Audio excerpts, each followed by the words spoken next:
Hi, my name is Angela Wilson. My pronouns are she, her, and I'm the founder and CEO of Exploryst. As the parent of a child with intellectual and physical disabilities, when we travel, whether it be locally, domestically, or internationally, there are always additional details that we require that are not available on standard travel websites. Pretty frustrated by this lack of accessibility information, I built Exploryst. Exploryst is the travel marketplace that provides the details that 50 million plus US consumers with disabilities require to research and book their next best trip, including accommodations, restaurants, experiences, and more. The best way to think about it is like TripAdvisor for disabilities. Wow, what a nice pitch that is. That is really pretty awesome. Good job. That is really, really nice. I've said this before, but I will say it again. I like it when someone can clearly say what they do. And it's like, it's without a doubt, people like without a doubt, there are so many times I hear pitches, I'm like scratching my head, I'm like, so I don't get it. I don't get it. I don't get it. Right. And I love it. I love it when something is so crisp and you're like, oh, I like hearing it, because then I can actually be your best salesperson by telling other people. And word of mouth is so much better than any salesperson they could ever have in your company.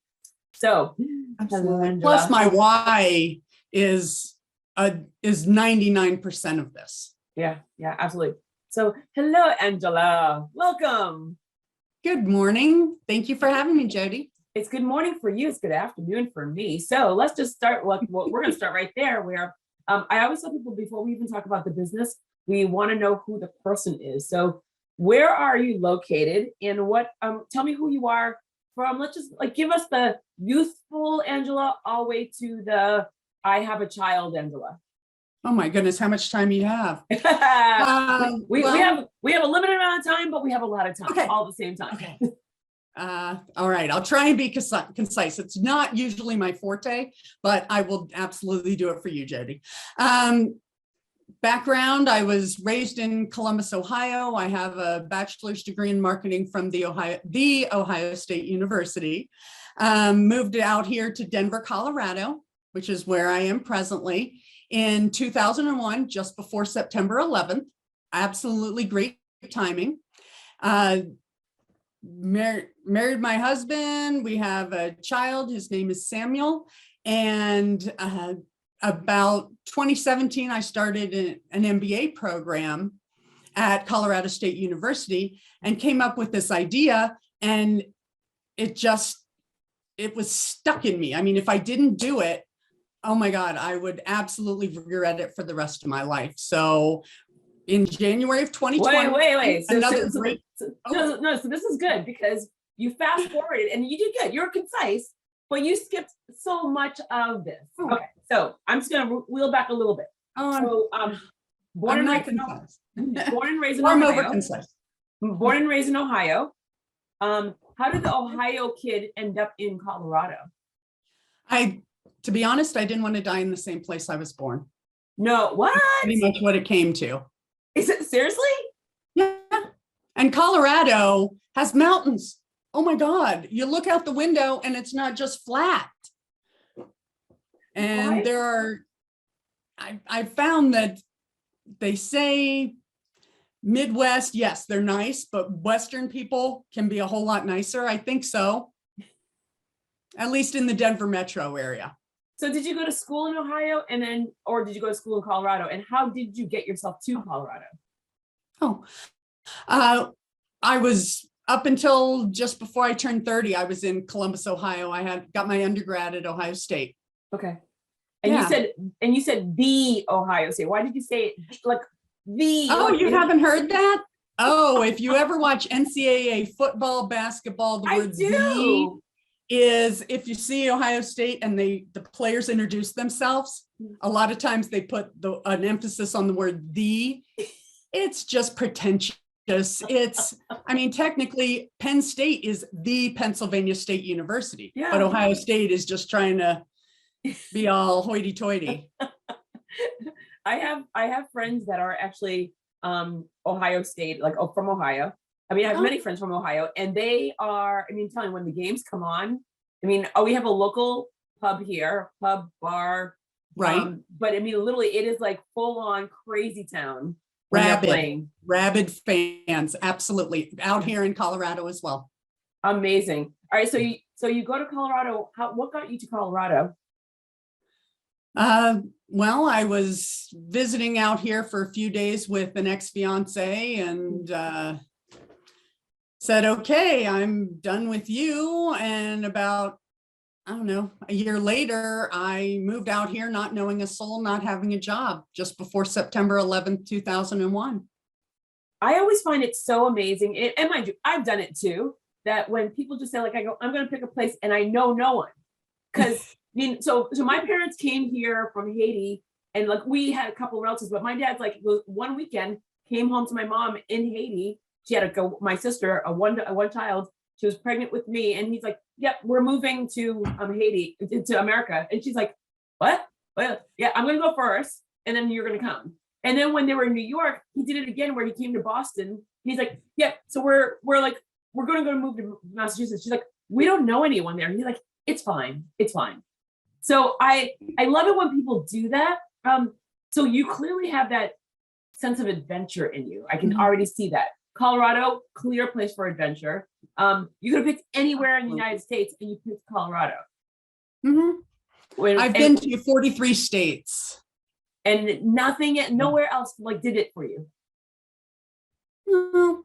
I looked into Boston. I looked into the Northeast, looked into the South, way too humid. So it was already humid enough in Ohio. I could not handle 90-degree weather and 90% humidity year round. Southwest, I mean, even further Southwest, like Phoenix, way too dry. 120, not with my pale skin. Not going to happen. I'm actually surprised I did go to somewhere with snow. Okay. I really hated the snow in Columbus, but in Colorado, there's over 300 days of sunny weather. It can snow, but then the sun comes out. It's not cloudy and overcast for 6 months of the year. Beautiful. Now, your family is watching you, and they're thinking, I mean, what are they thinking? Because you're in school, you're doing your thing, you've been in Ohio for such a long time, and you pick up and leave. And what are they thinking at this point? Pretty much classic Angela. Yeah. My sister had left. I have a younger sibling, and now, heck, even a year after I moved out here, our entire family was outside of Ohio. My parents moved to Atlanta. My sister was in Philly and Chicago, and I moved out here. So there's really no homestead in Ohio anymore. Interesting. Oh my God, that's like so interesting. I only know one family, like my friends that they started in Michigan, and then they ended up going, like, the parents retired in Maine, one sibling's in Connecticut. They're just every which way. But yeah, I mean, it's very rare that, because usually everyone knows, hey, for Thanksgiving, we're all going home. There's always that place. That doesn't exist. No, my dad from Atlanta, when my mom died, well, a couple years after my mom died, he's down in Southwest Florida now. So he definitely wanted to get away from the snow.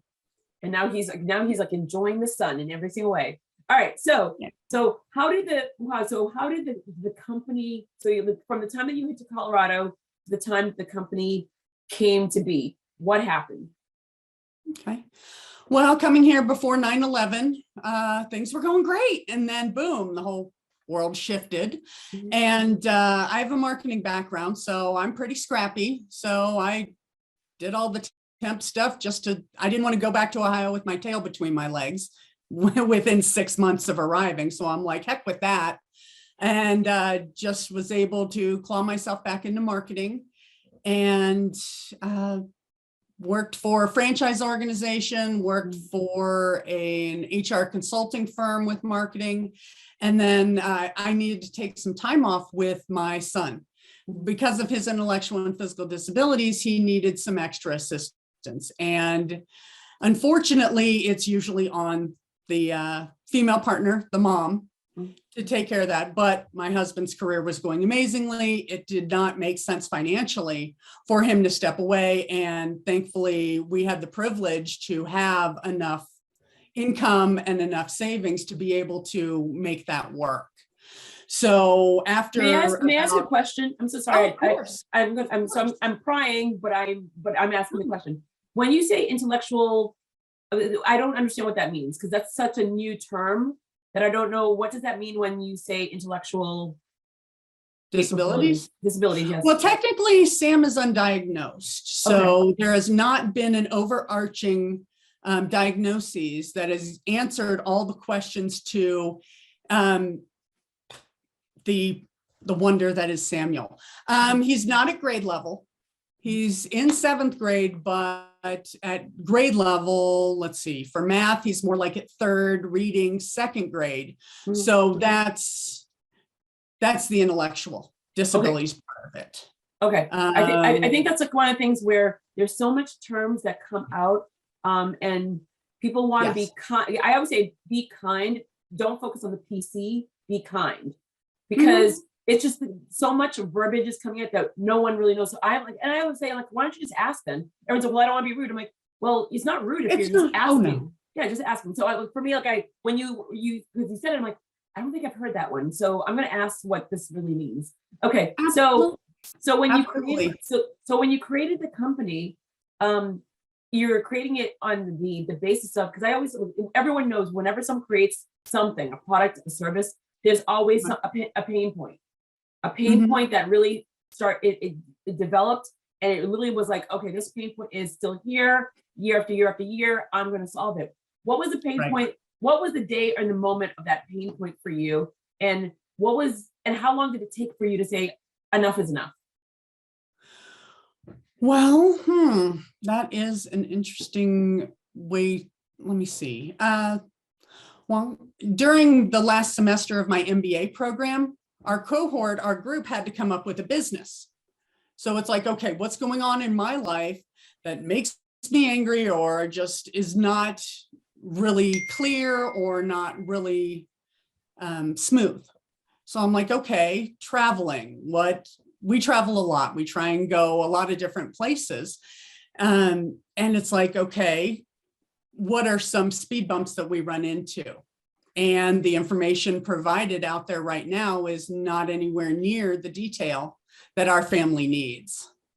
We need information about not just the physical part, the ramps, the ADA kinds of stuff, but there's also what's the intellectual level, what types of, there's all different kinds of disability as well. Obviously, I mean, I have glasses. Technically, it wouldn't be a visual disability, but I need to know if it's these teeny little words I need to write, or if I can make something bigger.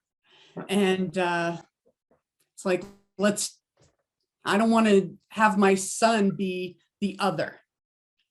And considering 1 in 4 individuals in the US have some sort of disability, that's not a small group. It's like, wait a minute, inclusion's really big. Let's bring everybody into this. Let's have the information provided so that everybody can do this without having to do the research on the standard websites. Then, okay, now I have to call, now I have to email, now I have to dig all these other details up. Let's just get it all in one place. So yeah, I was just a pissed off mom that said, okay, you're not letting my son be included, and damn it, I'm gonna get him in this, be able to see him grow by experiencing new things and going new places. It's so interesting that you even say that, because so I have a cousin that she's in a wheelchair, and she's a pharmacist, and she came to Boston for a conference, and she's like, I'm so excited to see you. I go, we're gonna what do you want to do? Do you just want to meet for lunch? I'm like, I go, no, we're gonna do Boston Jodi style. And I'm like, so Papa Wheelie or not, we're gonna do it my way. Now, for me, I wanted to make sure she had the best time, and she did. I mean, she talks about, like, you brought me to places where I usually wouldn't ever think about going because I'm in a wheelchair. And for me, I thought, holy crap, I've gone these streets and in these locations all the time, and I didn't realize how hard it is for a person that is in a wheelchair. And so, yes, you see these little grates that are like, if someone is blind and they can feel it. The elevators, wow, the same elevators that I've walked past my entire life. Boston Library, those elevators smelled so bad of urine. It was horrific. Oh, I go, because we take the stairs, like no big deal. So all these different things. I saw the world I saw my world in such a different way absolutely. through my cousin's everyday world. And it was just like, oh my God. And I did everything because I took care of my grandmother for 21 years and she was in a wheelchair as well. But I had my car and there was a whole different thing with my grandma because I was just so used to it. But it was just very different with my cousin. She's younger and she's like, she's younger than I am. And we were like having the time of our lives. And there were times where she was like, okay, hello, Miss Evil Knievel, can you stop with and like, I go, no, we are going to go on an adventure. And she was so cautious about things because she's usually by herself. And for me, I'm like, I'm not going to I want to make sure that you have a good time, but I'm not going to put you in a situation that you're in harm's way. But it was just so shocking to me how a major city thinks that it is taking care of the masses. And it was not. Well, older cities, Boston, Philadelphia, cobblestones, the history of that, it's really hard to update that for the codes regarding the ADA and the physical part of it, because yes, it does kind of ruin the aesthetic, but where's the balance? Aesthetic, okay, or actually letting everybody or individuals with those type of physical disabilities be able to access the beauty of those towns, those cities. It's no, I'm sorry, go ahead. Oh no, I'm just saying, well, ADA you hear usually is predominantly physical disabilities, ramps, elevators, those sort of things.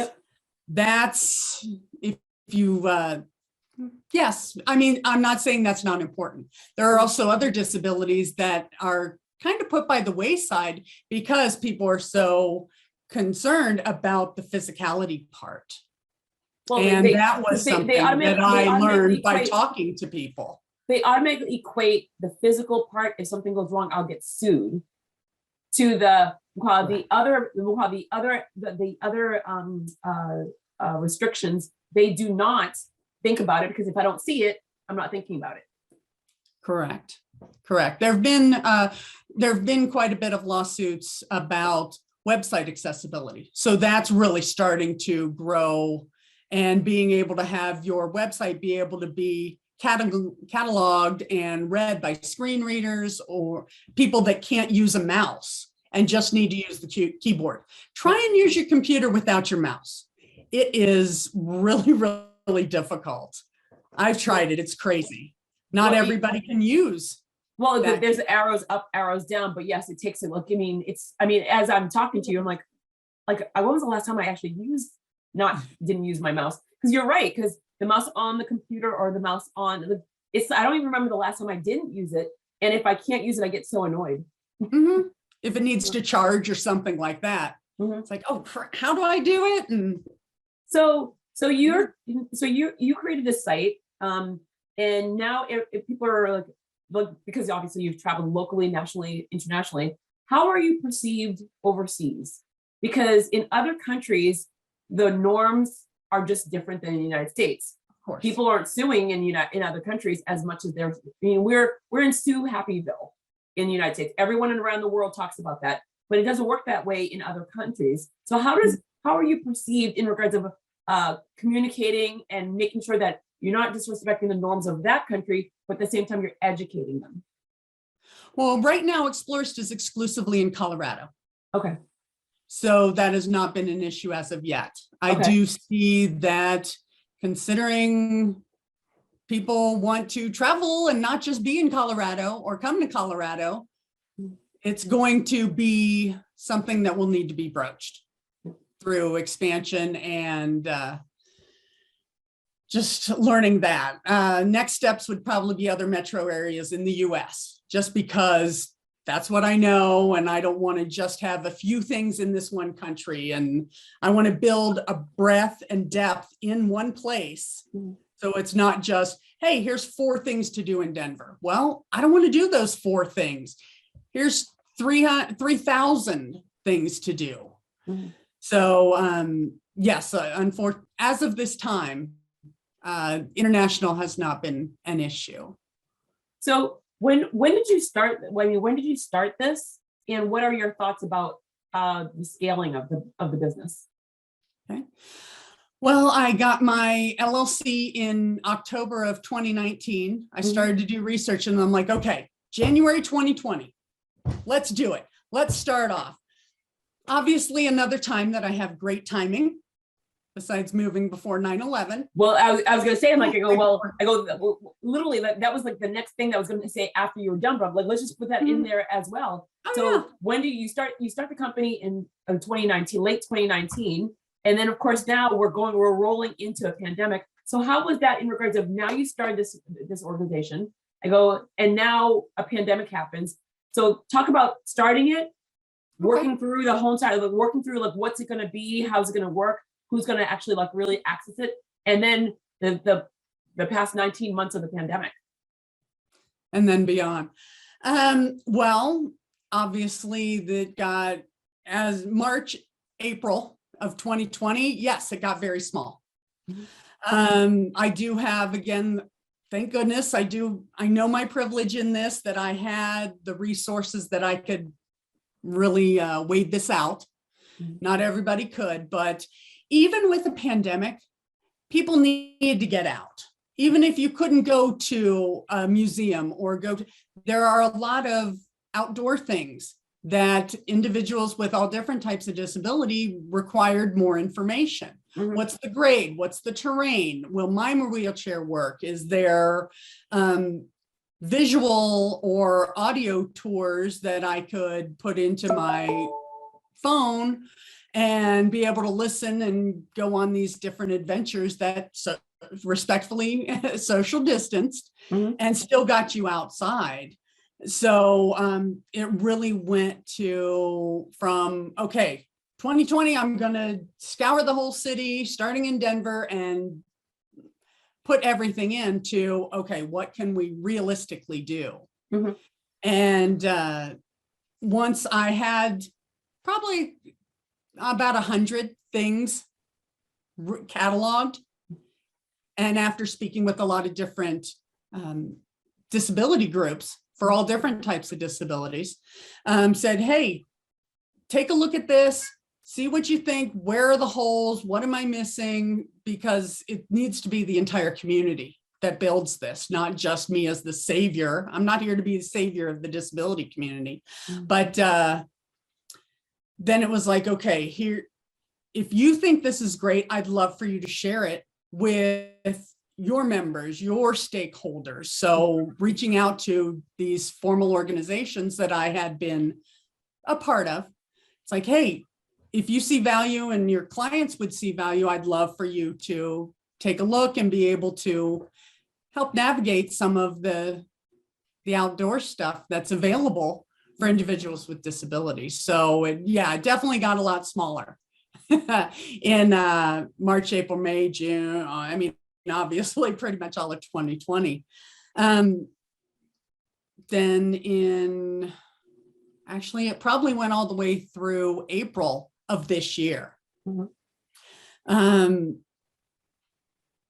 I began working with a marketing agency partner who had, vaccines out. We're really coming into, okay, this thing is coming to an end. Of course, there's always bumps in the road with getting everybody safe and being able to be together again. But there is light at the end of the tunnel. So let's start ramping this up and really getting the input from more people. So now there's 3,000 things to do, hotels and restaurants on the site. They have not all been cataloged. We're going to pull the FOMO, fear of missing out, from the businesses by saying, hey, we have 14,000 monthly users on this side. On the user side, hey, here's a population you need to talk to. So that's what's coming up in the next couple weeks. And then once that completes the product market fit, and we absolutely prove that this is a concept that is viable, then going to other metropolitan areas around the country and then eventually around the world. But it's about the community. Yeah. This is nothing about us without us. That's a very popular phrase in a lot of communities that are not marginalized. I'm really not a fan of that word, but not in the standard population. How can I tell somebody with a disability how they're supposed to do it without knowing and having their input? Yeah, absolutely. I think that's one of the things that a lot of people, they start with a pain point, whether it was their own or whether they saw something, and then the product goes out, but then they don't involve the people that are going to be using it, and they're shocked. We're like, well, no one's using it. I created it. I'm like, well, did you ask them, like, one, if they wanted it, and two, any of their feedback? So that's always the thing that I'm always so shocked about. What was the pandemic definitely slowed down, so I was able to reach out. People had time. Yeah, they weren't like, oh my God, I have these deadlines and this and that. It was obviously a little more casual for a while until systems started. Okay, how is my work going to do it with being remote? No, so I was able to reach out to these organizations because their plans kind of got halted. So it's like, okay. Which was good for everyone to take a pause. I mean, I literally, people were moving so fast that it's interesting how the world is changing because of this. I mean, obviously it's not just the pandemic, but the ripple effect of the pandemic. It's amazing how things are changing, some to the good and some to the, I'm horrified. I'm on a horrified. What would you say? I mean, there's so many people that are listening to you right now, and they are thinking about starting something. They're like, they see a pain point in their lives. They see something that's happening in their family. They're just trying to figure out, where do I go and how do I start? So with that being in the back of your mind, what were the highs and what were the lows of starting this? And where do you feel that you want it to go? I mean, look, you want to scale to other locations, but you have to take steps. So what were the highs and what was the lows of starting it? And as you're progressing, where do you want it to go realistically? Right. Well, the wonderful timing of starting a tourism business just before a global pandemic, I'd suggest not to do that. Obviously, my crystal ball must have been a little hazy, so I didn't know that would occur. But I'd say be true to the problem. Don't be married to your solution. My original concept of Exploryst was just physical disabilities. Yeah. And because of the conversations I had and the feedback, it's like, okay, it's bigger than that. Business school, and a lot of people start small, start your niche. But if you find enough feedback that says, okay, that's way too narrow, you can go a little bit bigger, then use that data. Don't let data that does not confirm your original belief stop you. Integrate that information. Be able to be flexible and change as the environment changes, as new information comes in. What was it was such a multifaceted question. I always throw a lot of questions at people because I want you to talk and for me not to talk. Not that I'm shy. I'm just saying, like, this is your time. Me too. but what were the highs? What were the highs and what were the lows of starting the business? And where realistically, where do you want to go with this? Okay, highs and lows. Well, don't need to talk about the year 2020. 2021 as well. And yeah, good part of that too. But we're coming. Well, today's technically my birthday, so I'm in kind of a good mood this Happy birthday. Thanks. Happy birthday. So let's see, highs and lows. Actually, trying to integrate new information can be scary.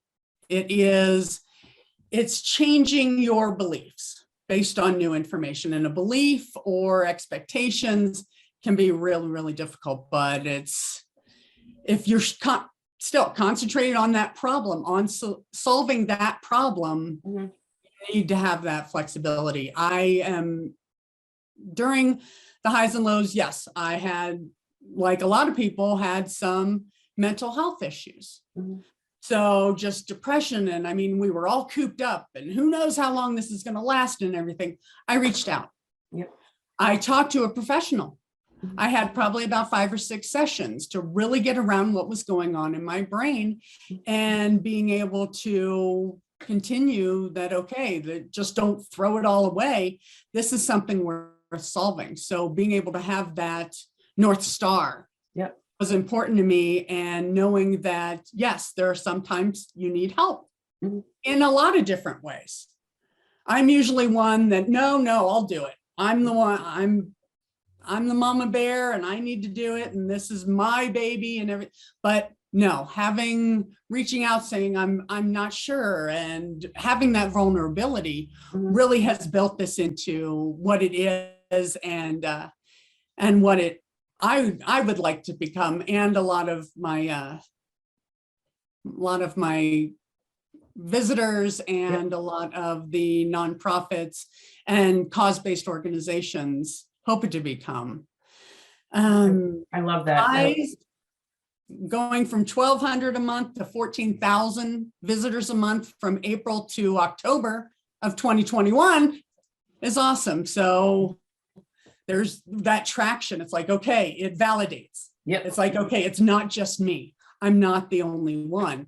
So now the wheels are starting to spin, the traction's coming, and 2021 first quarter, I'm maybe second quarter, looking into going into fundraising mode and really saying, hey, look how far we've come. We've had this traction.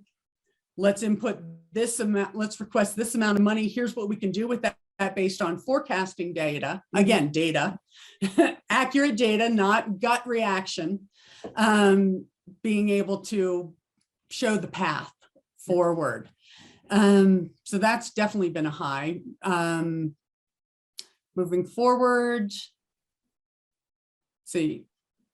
well, fundraising is going to be a big ups and downs as well. Not everybody's going to get it. Not everybody's going to understand. They may see the problem and see, oh, that's a great solution, but they may not be the right partner for you. And keep your values in that respect.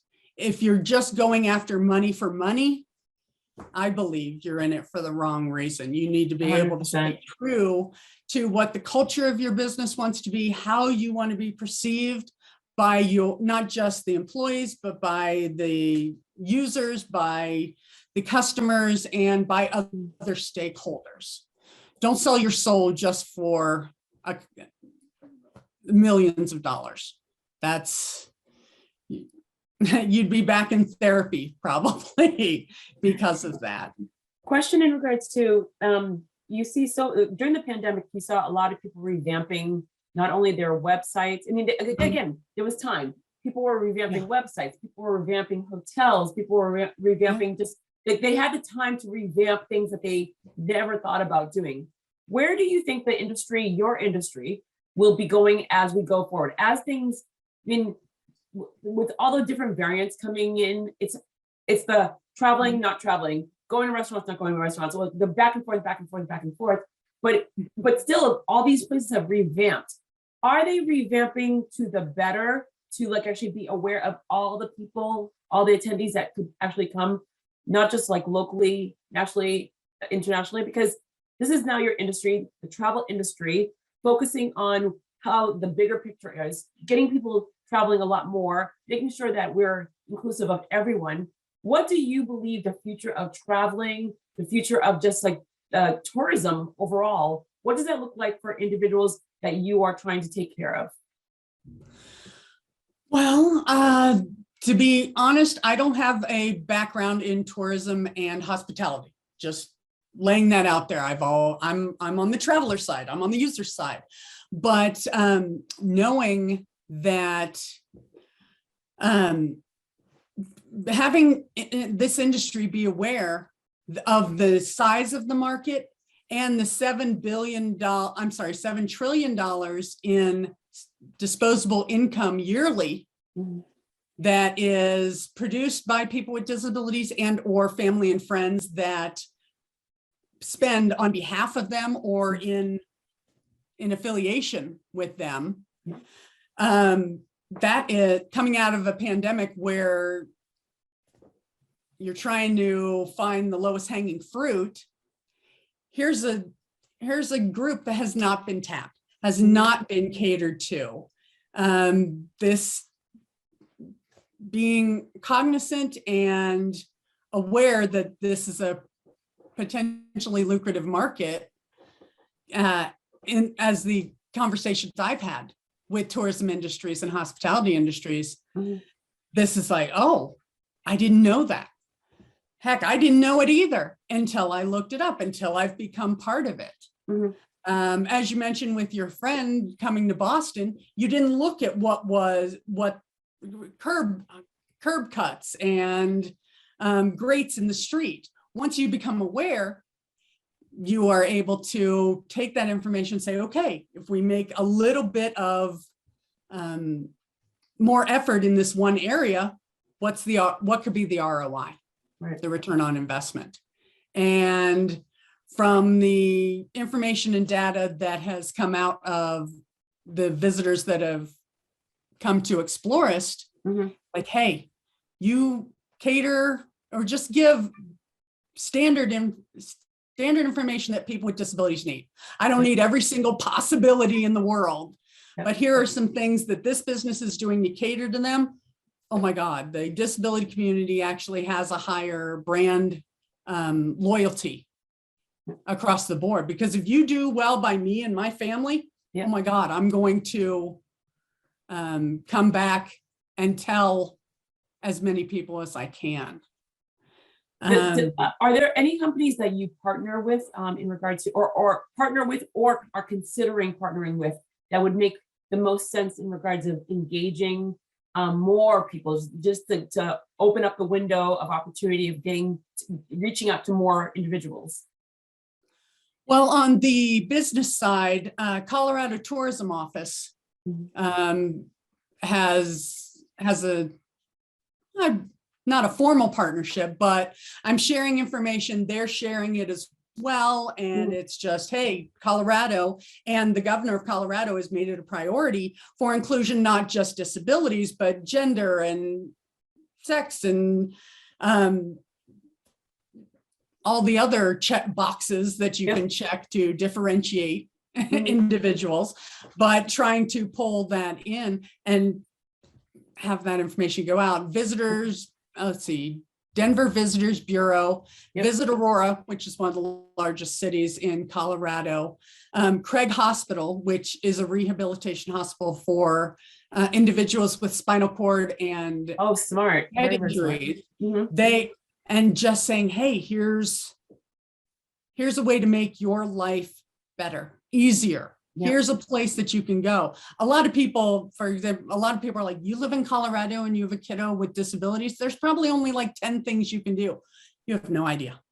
There are thousands. And just being able, I was gonna say 10 things. I'm like, our town alone has like, tons of things that you can do. So that's like, I think that's when people are, when they don't have someone that's in their life that has a disability, they don't think about it because they don't see it until you start pointing out things, out. They're like, oh, I didn't know. This is why I feel like that knowledge that you have is so powerful, because you're giving people you're giving people the availability, the resources to learn, not just to sit and say like, oh, this exists. I'm learning of a whole entire group of individuals that are my next door neighbors. And I think this is one of the things that I tell people all the time.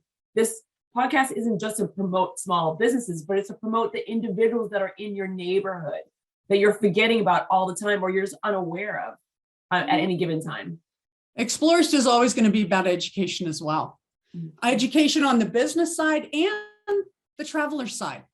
I've met thousands of people are like, I don't travel much anymore just because it's such a hassle and I don't know what to expect and these sort of things. It's just, maybe I'm getting too old or this sort of thing. And it's like, wait a minute. What what can help you? Those are the kinds of questions I ask. What would help you be able to change that? Well, Open-ended questions and just be like, where does it take me and how can I help solve that? well, you just said it, and I go, well, there's two different ways that we just said it, both of us. Can Exploryst be scaled for the elderly? Can it be, and partnered with AARP? Can it be scaled with vets coming out? And like I go, whether it's PTSD or something else, can it be scaled with the military? So can this eventually be scaled in other areas? Well, I'm seeing this as short-term and long-term disability. Heck, I've torn my ACL twice. I was on crutches. Yeah. There are different needs for people in different aspects of their life. I do have right now, I mean, oh, absolutely. Senior, I'm 49 years old. I'm not a spring chicken, but I do understand that we're all getting older. Our bodies are breaking down at no matter what age. And whether it be your eyesight, your hearing, your visual, your sensory, cognitive disabilities, those all are being built into the details that Exploryst provides right now. So yes, in the short, yes, because I actually lately I've joined AARP. I turned 50 next year, but yeah, I'm technically you're going it. You're in your 50th year right now. Technically, that is absolutely true. That is true. I always like to say that. I go, technically you're already there, but you're not, like, the way that people celebrate things. Right, so exactly. So it's not just, oh my God, I'm the only people that can be and find value in Exploryst is if they check the box saying disabled. Oh my goodness. Pregnancy. Oh, when I was pregnant, you better tell me where I could sit, if there was food nearby, and if I could put my feet up. And it's just, or do I want to go on a tour where I'm climbing a 14er, which is a mountain that's over 14,000 feet, or do I want to go on something a little bit more mild, a mild activity? Those sort of things are included as well. So it's not just, oh, I'm in a wheelchair or I have a walker, here's the only things I can do. There are a lot of details like parking and bathrooms and this sort of thing. So you can pick and choose what you require for it just needs to be accessible enough for the person that's traveling. It doesn't have to be perfect. This is not about perfection and ADA and everything has to only be at that high level. This is making it available enough for people.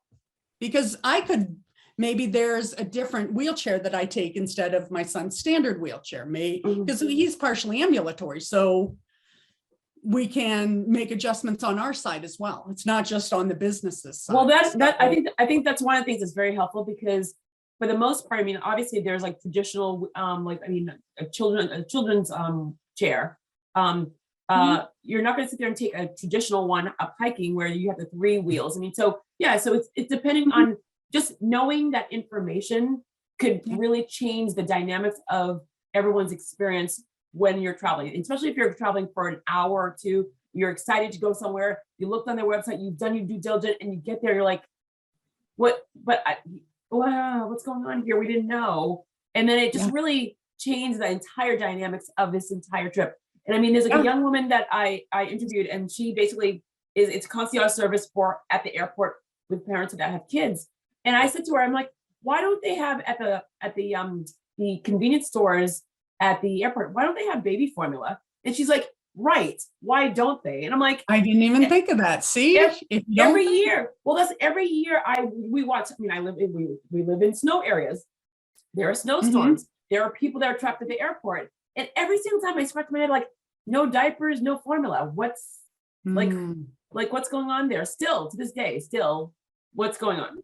So I love what you're doing and what you're creating, because I think that more and more people are seeing the problem and not just like talking about it. They're seeing it and you're doing it. So I really, really appreciate that you're doing that overall. That's absolutely phenomenal. One more questions before the last question. Oh, no, not the dreaded last question. The dreaded last question. Oh my God, the last. So there are so many there's so many websites. There are, I mean, there's information out there. I don't want people to think that there's no information. There's information out there. How does a parent decipher what's the information that's right for me? Oh, that's a big question. I guess, oh, shoot. In what, I guess I might need to narrow it a little bit. Well, it was like, I mean, if I'm looking for, I mean, like, as simple as can be, if I said, if I'm looking for a brownie recipe, there are 10 zillion brownie recipes out there. But which one's the right one for me in regards of, yes, I can look at all the ingredients and all the ingredients look the same, but they don't all taste the same.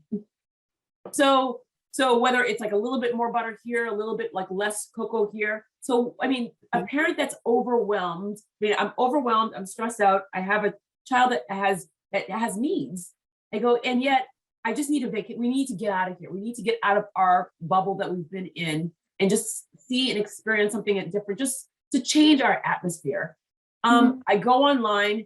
I mean, it's a rabbit hole of information, and not the best rabbit hole. So how do they find you, or how do they find the best information to help them? Like, what are some pointers in regards to finding information that will be the most helpful to anyone that's stressed out, tired, trying to do too many things? Usually the moms are trying to do too many things for too many people and accommodate to the other children that are in the house as well. So what would be some tips that parents should be aware of to, like, figure out what are the ways that we can actually get from point A of being at the house, and we just need to go away somewhere and get into point B where, oh my God, that was such a needed thing that we needed. Thank goodness we got here safely, sound, and everyone's having a good time. Well, Exploryst is a self-serve website, just like TripAdvisor, Expedia, those sort of things. So to start with, really ask yourself, how much do you want to just give your information to a travel agent? There are specific travel agents that are specialized in disability travel, that will take all your needs and be able to come up with options.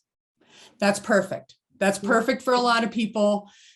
Personally, I like doing the research. That's part of the fun for me. Maybe that but finding the information and having it in a logical format was my headache. And if you do like doing the research yourself, I mean, a lot of websites out there are specifically for, if you're in a wheelchair and you're going to this one place, here's 8 things that I did while I was there. Or I'm a blind traveler, and here was our itinerary when we went through, I don't know, Wyoming. But unless your wants and needs align with one of those other websites, and maybe you don't want to have that specific travel agent that you just want to give everything to, the only realistic one that I've seen in its current format is Exploryst. Because it offers those granular details that says, okay, what size bathroom do you require? Can it be standard? Does it have to be the full ADA with the 5 feet in diameter for maneuvering a wheelchair? Are there family restrooms? Are there adult changing restrooms? Or, like, for some things, my son, we have to physically change him. Standard bathrooms really don't work, but and especially with older individuals, if they need actually physically to change their clothes, there are some bathrooms that have that large of facilities. Is parking? I can deal with parking on the street. I don't have to have a disability spot with the aisle parking. And being able to just realistically, okay, here's my absolute needs, and then you can play with it. Okay, that really reduces my options. Let's say that is a want rather than a need. Let's unclick that and see how that opens up. So again, this is all self-serve. It's really not itinerary based at this point. I'd love for it to be. Being able to say, okay, we want to start here, we want to stay here, we want to go here. Here's the routes, the transportation, the hotels, the restaurants, and the experiences that you can put all in an itinerary. That is a future goal. But right now it's pretty much perfect. It's siloed. Yeah. I think that at the end of the day, that eventually will be the most amazing gift to any family, because AAA used to do that back in the day.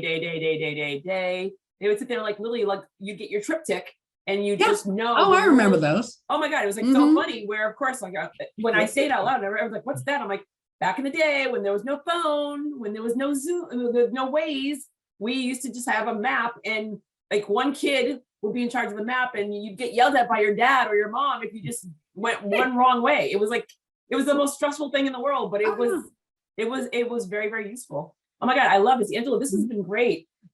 Sorry, I have my last question that I ask everybody. And yes.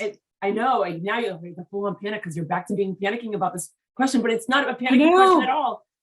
If you had a personal ask and a professional ask of anyone that's listening to you right now, what would be your personal ask and what would be your professional ask? Well, without a formal background in tourism and hospitality, learning the ins and outs and maybe some of the background and maybe some of the whys of why tourism and hospitality industries are the way they are. I'd love to continue to get contacts for that. Learning, and I'd love to see this go into cruise lines as well down the line for Exploryst and airlines. But right now it's hotel, restaurant, and experiences. So I don't have the background for that. So being able to say, hey, I was in hospitality and here's some of the things that nobody talks about, or that would be very much appreciated. Or, hey, contact me. What was your best trip? What was your worst trip? Even looking at Exploryst saying, hey, you forgot about this. I love disparate ideas. Tell me why it sucks. Tell me what's wrong with it. This is for all of us. This is for the entire community of individuals that need more information than what's standardly available. You don't have to say, oh, I'm disabled or this or that. I want to make this useful for all of us. Personal, have a great time. I mean, traveling should not be stressful. This and the stress that my family has felt, actually, initially, I didn't think it was stress. I just thought it was the standard thing you do. You went on there, then you had to do extra research. It's like, oh, now I know. But I mean, I guess that's kind of a professional ask as well. But no, but that was a good one, because I mean, tell your story. Tell businesses that you interact with, hey, it would be helpful if that spreads the information to that we should all be included in this. I think no matter what our needs are. No, I was gonna say, I think that a lot of people see a problem and they don't say it, but then they go on Yelp and write it. And so, and then of course, like a person that sees anything on Yelp is not going to they're not going to change it, because then you're just like Yelp overall, or any of those, like I'm using Yelp. Sorry, I'm using that example, but all those services that the ratings are supposed to be helpful aren't helpful, because people see it as like a personal hit. And so I always tell people, if you go and talk to a manager, I go, well, that manager may get that raise because they're going to take your idea and bring it to the table. So you walk away giving your ideas and your thoughts. That manager, a smart manager or a non-manager, they go and take this idea and they run with it. And then whether they create their own business like a you, or they sit there and basically say, like, we're going to help our organization grow, it's a win-win when done well. But when someone is like, feels like they're being attacked, never goes well. Exactly. You shut down, or you're just defensive. Yeah. Or this is how we've always done it. Well, there's a lot of horrible things in the past that's how it's always been done. Yeah. And we keep evolving. And this is where the year of pause, I mean, I'm going to keep calling COVID the year of pause, because a lot of people took that time and they were like, you know what? Let me take this time and change things, whether it's something in my house, your closets, your business. I mean, it's like for you, I mean, everyone took the year of pause, and as long as they were healthy, knock on wood, they were like, okay, how do I make this better for the masses and for longevity? Yeah. Well, a lot of people that were, when we were in really tight lockdown, that kind of showed a lot of people what it's like for many people with disabilities that don't have the freedom because they don't have the access to go different places. We didn't like it. Nobody likes it. So why is it okay for individuals with disabilities that that's their norm? And that's something I'm also trying to expand people's knowledge about. It's like, oh yeah, March, April, May, June last year sucked. I mean, it's all of it sucked. We hate wearing masks. We hated being inside, but it didn't. I mean, that's standard operating procedure for a lot of people because they don't have it. But this is one of the things I tell people all the time, where I'm like, I go, it again, depending on your life, it didn't suck because you found other things. If you chose to find other things, that's number one. That is true. That is true. Number two was, if I went to the hospital and I woke up during my surgery, I go, and mind you, I've had surgeries where I'm just like, I'm not gonna go under this, because it's just like, I feel like I don't want to. If you weren't wearing your mask during my surgery, I'd be upset. So, not argue with people. I always tell people, be you, just be kind to other people. And when I see people like losing their minds about certain things, I'm like, but we have rules. We have to stop at a red light. We have rules. Exactly. We have rules. I don't understand why you're getting so upset, because I'd rather focus on fun things and things that'll make me happy and things that I'm going to change the world. I just don't have time in my life to be angry. I mean, I'm going to reserve the anger for real things that are really, that I'm like, if you are cruel to children, cruel to elderly, I will set you on fire. That's your soapbox. That's the mountain you will die on. That is the mountain. That is like that is my pedestal. Absolutely. We all have our pedestals, and that for me, all children, all elderly are my pedestal. Yeah, you can't argue with that. You know, I keep it. I wish it was simple. All of humanity just being human, but that might be too much to act. Okay, it's too much. It's too much. There I go. It was an absolute pleasure talking to you. And you as well, Jodi. Thank you so much for having me. You're so very welcome. And I always say to people, this isn't the last time, because you never know when I'm going to pop up and like, Angela, are you available for a quick talk with other people, or just like something comes up in the news, I might just have you chime in. So I always say, like, as a business owner, as a small business owner, as an entrepreneur, as an innovator, we are doing this every day. This is like our every day. This is like we're working for a company and coming home.